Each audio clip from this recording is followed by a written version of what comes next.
we're going to clean the big block 36 horsepower V-twin. For that, first thing we have to do is remove this static cover.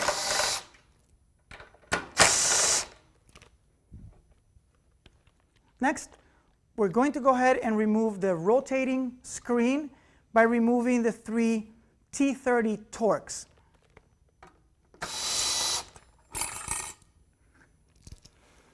We have to separate the oil cooler and then just put it to the side.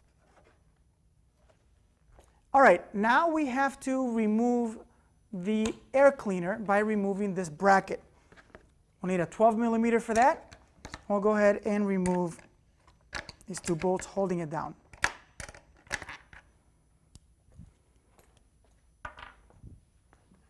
Also, we're going to have to loosen up this clamp on this hose.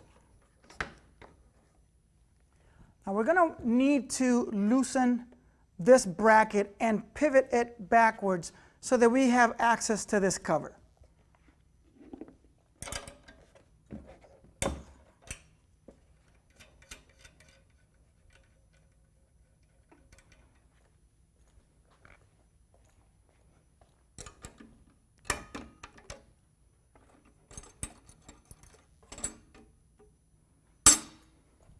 Let's go ahead and remove this cover.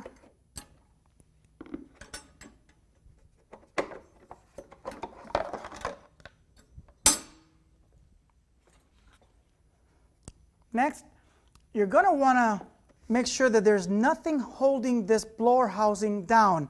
By that I mean if there is a fuel pump that would be attached, go ahead and remove it and put it to the side. And for instance, on this one, there's a bracket.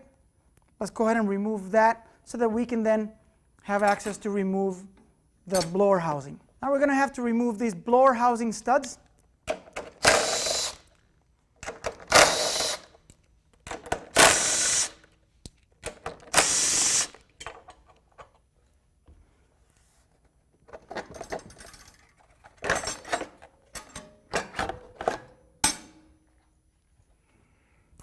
Now that you have the blower housing off, now you can have access to vacuum the cylinder head and any debris that may be around. When you're done vacuuming, you can reassemble.